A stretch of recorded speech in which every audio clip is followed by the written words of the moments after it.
Ya! Kini hadir Hasto lagi. Bang, bosen bang, sumpah. Gua ngeliat muka sama bibirnya, mulutnya Hasto kalau lagi ngomong, itu gua enek banget. Sumpah bang, ada yang begitu. Semakin banyak yang enek, akan semakin sering saya tampilkan. Padahal gua juga sama. Aduh. Tapi enggak, Hasto yang sekarang, yang saya tampilkan dalam video ini, Hasto yang friendly, Hasto yang smile, Hasto yang cool. Bang, serius bang, lu jangan menjebak orang, padahal begitu gua nonton sampai selesai, neknya malah tingkat tinggi pengen muntah lagi. Enggak, serius. Cool, ya. Bikin adem masyarakat Indonesia, bikin teduh perpolitikan Indonesia. Pokoknya Hasto banget dah, nggak kayak Hasto biasanya. Serius, gua nonton nih. Serius. Mau pengen lihat. Ini nih. Tadi kan di ruangan konpres tadi Pak masih Jokowi Ma'ruf. Itu kenapa tuh Pak? Oh ya, nanti kita ganti gambar Pak Prabowo ya. Mas Gibran-nya juga akan dipasang nggak di sekolah partai? Jadi di tempat ini kami berikan tempat bagi Presiden Prabowo. Untuk wakilnya Mas? Ya, kita menunggu ya kebenaran ditegakkan. Tuh kan, beneran kan bang? Bikin nek kan? Nek mual bang, serius beneran. Ngelihat bibirnya, mukanya, lihat mulutnya itu tuh, aduh ya Allah. Tahan. Ini baru sementara doang kok. Nanti baik. Nanti kapan bang? Di ujung video? Enggak. Nanti ya jelang-jelang menuju akhirat lah.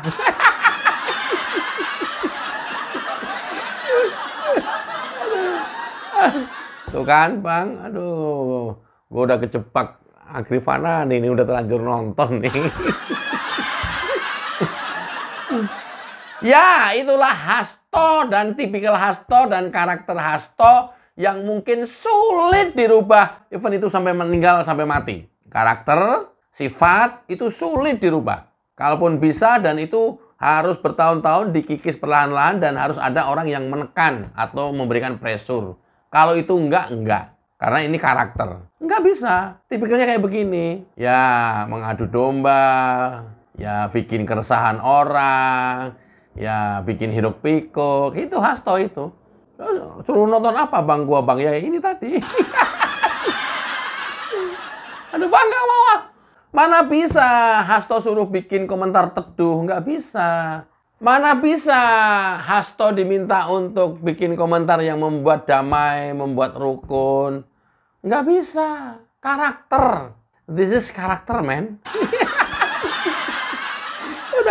Udah nggak bisa. Udah susah. Beneran, serius. Untungnya yang dikata-katain itu selalu Jokowi. Yang dikatakan itu keluarga Jokowi. Artinya untungnya apa? Relatif yang tidak pernah membalas. Ya, tidak pernah ikutan berkomentar, tidak pernah bereaksi apapun, gitu ya. Untungnya. Coba kalau yang antagonis, politisi-politisi yang lain, dan kalau diserang langsung nyerang balik. Mati udah. Untungnya yang diserang tidak pernah nyerang balik.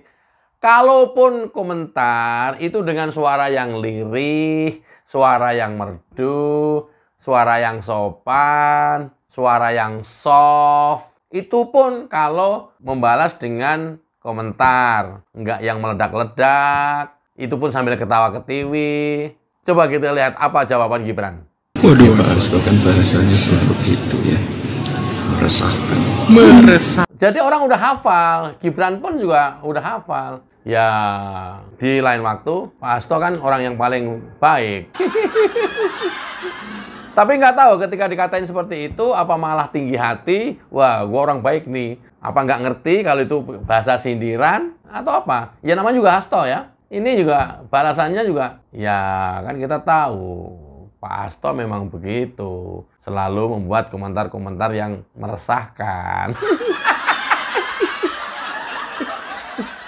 Mungkin bangga Hasto dengan label itu. Ya namanya, enggak jadi. Pasti dia bangga. Yang gua pikirin adalah, kita hidup ini kan nggak selamanya seperti ini ya. Kita kerja, ya mungkin nggak selamanya kerja. Atau mungkin bisa selamanya kerja sampai pensiun. Bukan di tempat dan posisi yang sama. Ekonomi kita tidak selamanya stabil seperti itu terus. Ada naik, ada turun. Ada kala bangkrut. Jabatan dan kedudukan kita juga sama. Ada kalanya datang, ada kalanya pergi. Termasuk relasi kita. Hari ini dia merasa dan mungkin terhitung paling lama. Ya, merasa hanya satu-satunya orang yang masih dipercaya sama Megawati. Dia pikir ini tuh kekal. Dia pikir mungkin ini akan terus sampai dia meninggal. Sehingga dia mengabaikan lingkungan, dia mengabaikan pertemanan, dia mengabaikan relasi. Ngomong seenak kudel sendiri. Dia pikir sampai meninggal masih di posisi yang seperti ini. Itu. Padahal kan enggak. Ya, nanti Megawati mati, kapan Geri? Ya enggak, kita juga kan semua mati. Tapi kan memang itu kan ada masa yang akan datang seperti itu. Misalnya Megawati meninggal, harus diganti dengan yang lain atau diganti Puan. Belum tentu Hasto sekjennya. Kan seperti itu circle-nya. Perjalanan hidup kita sudah seperti itu. Nah, kebayang kalau sudah nggak dipakai di PDIP, kira-kira partai mana yang mau rekrut Hasto? Golkar, nih ada mantan sekjen bagus nih, udah sekjen paling lama di PDIP. Mau nggak pakai nih, Hasto nih? Hasto, mau lah, partai kita partai terbuka kok. Ini partai keluarga emangnya. Yang bisa ketumnya dijilat terus tiap hari. Enggak lah. Partai kita kata partai terbuka. Bukan partai baper kita juga. Di sana kan partai baper. Ketumnya baper, sekjennya baper. Jadi di satu garis sudah. Cocoknya, memang cocoknya di sana. Enggak, soalnya ini Mega udah nggak jadi ketum. Nah, dia udah nggak dipakai lagi. Mau nggak nih Golkar nih? Oh, enggak. Partai kita partai terbuka. Siapapun bebas ngomong, bebas mengkritisi. Di internal partai pun kita sering berdebat untuk kemajuan partai. Di sana mah enggak lah. Hasto, model orang baperan begitu. Apa-apa baper, apa-apa baper. Mana bisa Partai Golkar dikelola dengan cara-cara baper, dengan cara-cara drama Korea. Atau mungkin Gerindra kali. Partai Gerindra mau kali ya untuk rekrut Hasto gitu ya, setelah tidak di PDIP. Tapi yang paling pasti mau menerima Hasto sebagai sekjen, kalau nggak Partai Umat, Partai Nasgor, Nasional Negoro, yang pimpinannya yang Faisal Assegaf. Nah, itu mau tuh masih terima Hasto. Nah, kalau model Golkar, Gerindra, mana mau terima Hasto?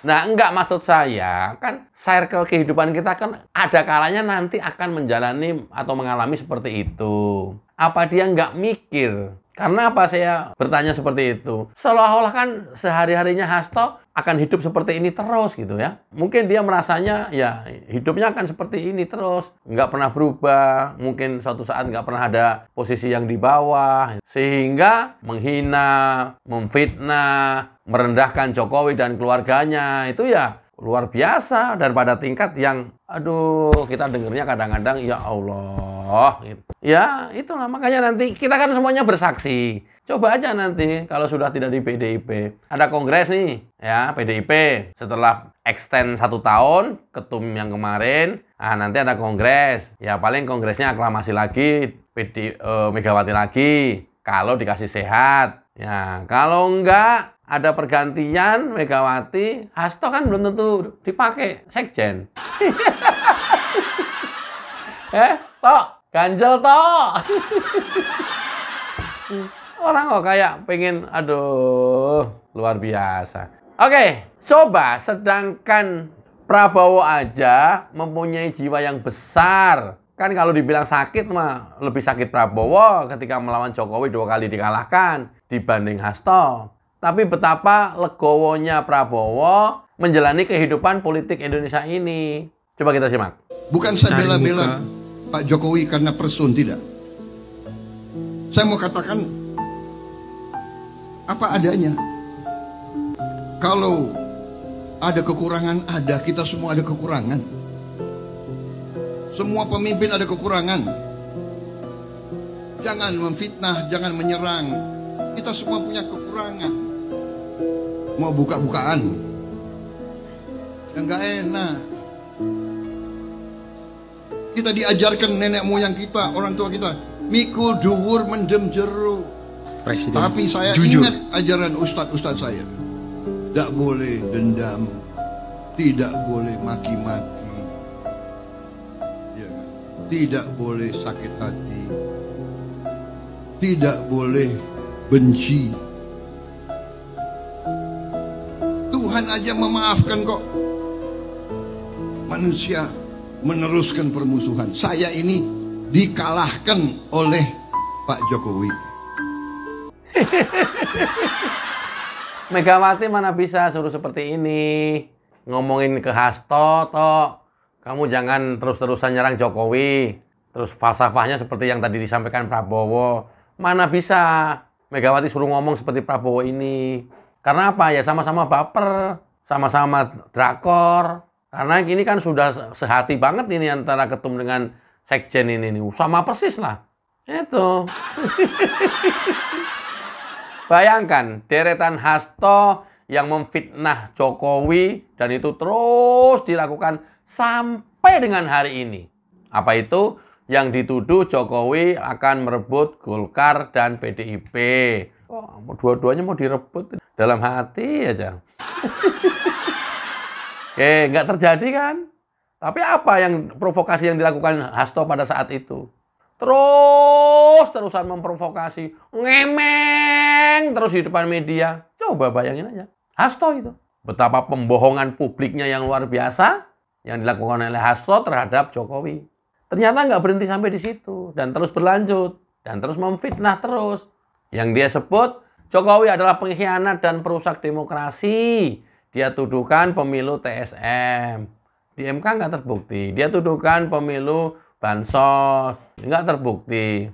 Dia tujukan pilkada ini peran parcok. Mana buktinya? Nggak terbukti. Lo asal kalah kok memaki-maki lawannya, memfitnah lawannya dengan kata-kata seenak, seselera mereka sendiri.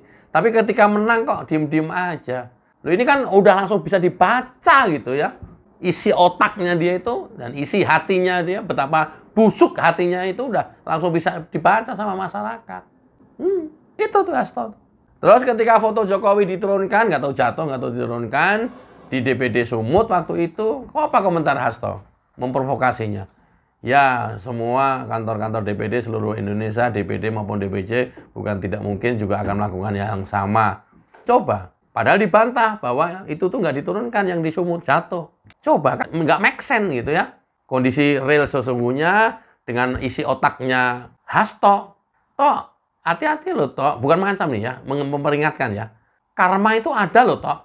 Dan karma itu pedih banget loh, toh. Dan karma itu automatically dari Allah Subhanahu wa Ta'ala. Dan hak prerogatif Allah. Nggak dalam skenario manusia apapun. Ya, awas, hati-hati. Karma itu nyata. Apalagi yang kamu lakukan itu adalah fitnahan-fitnahan yang bisa jadi oleh Allah dibayar cash itu. Kalau fitnahan itu. Memfitnah orang itu. Untung aja yang difitnah nggak pernah membalas. Kalau sekali saja yang difitnah itu sakit hati, benar-benar merasa sakit hati, apapun yang diucapkan orang yang mendapatkan fitnah, langsung seketika itu terkabul. Hati-hati toh. Untung Pak Jokowi, untung keluarganya yang masih hehehe. Udah nggak apa-apa. Hehehe. Ah, udah biasa. Udah jangan dibahas. Hehehe. Udah. Paling begitu doang. Nah, ketika di awal video tadi juga diwawancarai bahwa di kantor sekolah PDIP, kenapa masih foto lama yang dipasang Jokowi dengan Ma'ruf Amin? Jawabannya apa? Ya, kami nanti akan pasang foto Prabowo. Gimana dengan Gibran? Ya, selama hukum ditegakkan, ya kami nunggu hukum ditegakkan dulu. Fitnahnya luar biasa, framingnya luar biasa.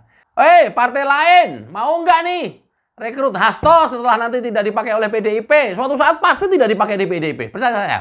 Kapan ya nggak tahu, tapi pasti nggak akan seumur-umur dia dipakai oleh PDIP. Dan ketika tidak dipakai oleh PDIP, partai mana yang mau merekrut Hasto? Katanya Partai Umat Gerindra. Nah, betul. Sama Partai Negoro. Ketika Prabowo menyampaikan pesan, nggak boleh dendam, nggak boleh membenci, nggak boleh apalagi memfitnah, tidak boleh sakit hati, tidak boleh benci. Aduh, jauh banget Pak Prabowo. Hasto dibilangin kayak begini. PDIP dibilangin kayak begini, jauh ke laut itu mah, jauh panggang dari api, jauh banget, dan nggak akan bisa masuk ke otaknya dia, nggak bakalan, ya. Kenapa? Ya ketumnya juga kayak begitu, nggak bakalan. Wong semua orang didiamkan kok sampai sekarang kok, lawan-lawan politiknya kok, mana bisa nggak boleh sakit hati, nggak boleh dendam, nggak boleh memfitnah, nggak boleh membenci, mana bisa? Jauh banget Pak Prabowo, jauh panggang dari api, jauh. Dan sampai mati nggak akan bisa berubah ini karakter. Oke ya? Kita tunggu setelah nanti Hasto tidak dipakai oleh PDIP, dia mau kemana? Mudah-mudahan bermanfaat. Wassalamualaikum warahmatullahi wabarakatuh. Cayo.